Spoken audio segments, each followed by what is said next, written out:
If you are shopping for a 65% keyboard, you probably already care about the small details. Things like how the keys sound, how they feel under your fingers, and how stable the board stays after long typing sessions. Today, we have two 65% keyboards from EPOMAKER, the Galaxy65 and the F65 Pro.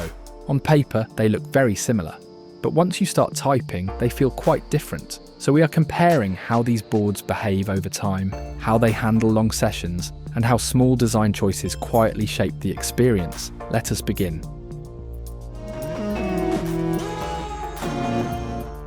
So first, when you open both boxes, the intent already feels different.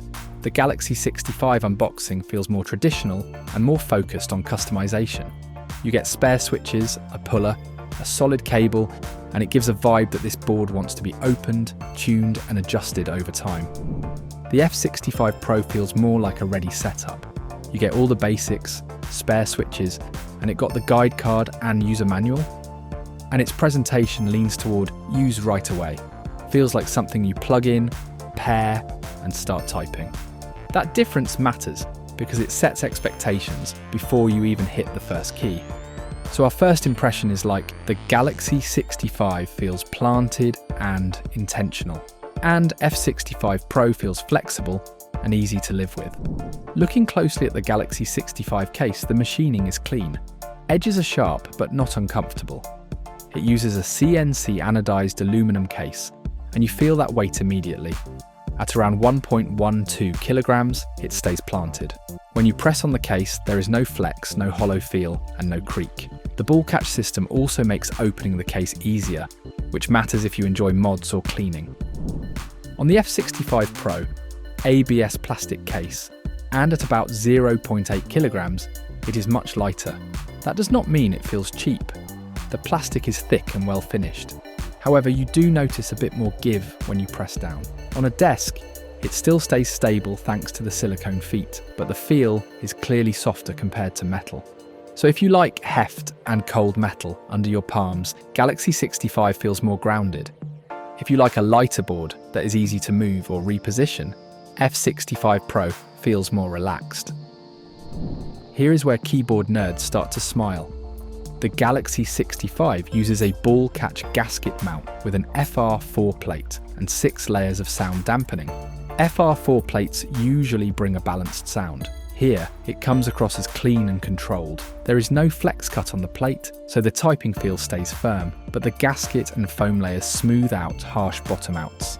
The F65 Pro uses a PC plate, a flex cut PCB, and 5 layers of dampening. Even without a flex cut plate, the PCB flex adds softness.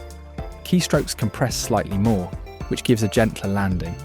The stabilizers are plate mounted and well tuned out of the box, with very little rattle, so Galaxy65 feels firm, controlled, and refined. F65 Pro feels softer, quieter, and more forgiving. This is where things get interesting. Galaxy65 uses a ball catch gasket mount with an FR4 plate and 6 layers of dampening. There is no flex cut, so the plate stays firm. When you type, the keys travel straight down with very little side softness. The gasket absorbs harshness, but it does not add bounce. That creates a very controlled typing feel. You notice this most on longer keys like spacebar and enter. They sound even with no echo and they return quickly. F65 Pro uses a gasket mount as well, but the experience is different. The PC plate and flex cut PCB introduce a subtle compression. When you press down, there is a small cushion effect. It is not mushy, but it is noticeable. That makes repeated typing feel less fatiguing. So Galaxy65 feels tuned for consistency. F65 Pro feels tuned for comfort. Galaxy65 ships with KTT blueberry ice cream switches. These are linear and factory lubed, but the key detail is balance. The initial force is light, the mid-travel is smooth, and the bottom out feels controlled. Sound-wise, it leans toward a low, rounded tone. It does not echo inside the case, which tells you the foam layers are doing their job. F65 Pro gives you options, and that matters. The ice crystal switch feels light and soft, with a gentle bottom out. It pairs well with the flexible internals. The Reaper switch feels heavier and louder. It adds presence, especially on alphas. It still stays controlled, but you hear it more. So if you like consistency and subtle sound, Galaxy65 feels easier to trust. If you like choice and a bit more personality, F65 Pro gives you that flexibility. Galaxy65 uses traditional cherry profile, PBT keycaps with south-facing RGB. This avoids interference issues and keeps lighting subtle. The legends are clear, and the dye sub or double shot finish feels durable. RGB acts as ambient light rather than a feature.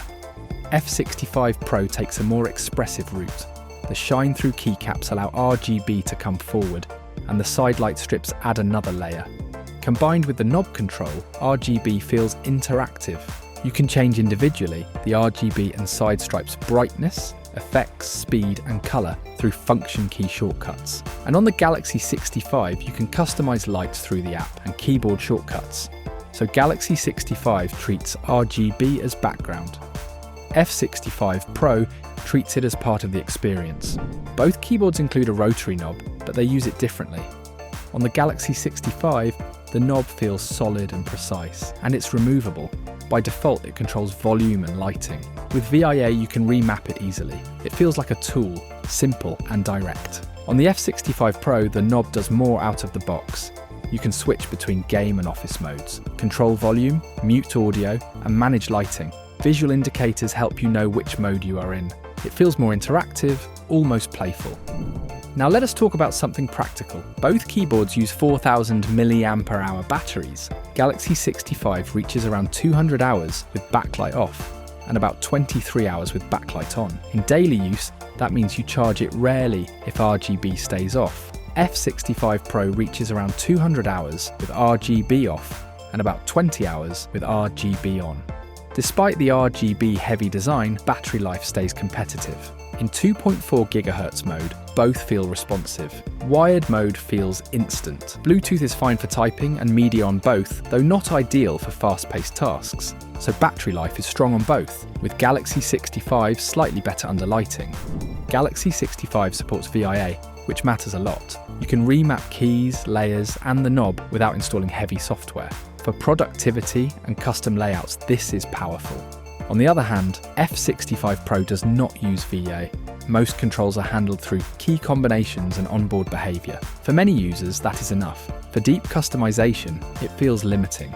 So for tinkerers and layout fans, Galaxy65 feels more open. For plug-and-play users, F65 Pro feels simpler. So after days of typing, switching devices, adjusting lighting, and just living with both, here is the honest takeaway. Galaxy65 feels like a keyboard you grow with. It rewards tuning, customization, and long focused sessions. It stays quiet, stable, and predictable. Besides, F65 Pro feels like a keyboard you enjoy every day without effort. It feels softer, more expressive, and more interactive. It invites you to touch it, adjust it, and move it around. So the choice is not about better, it is about how you work, how you relax, and how much control you want over the details. That was all. Thanks for watching. If you found it helpful, give it a like and subscribe for more videos.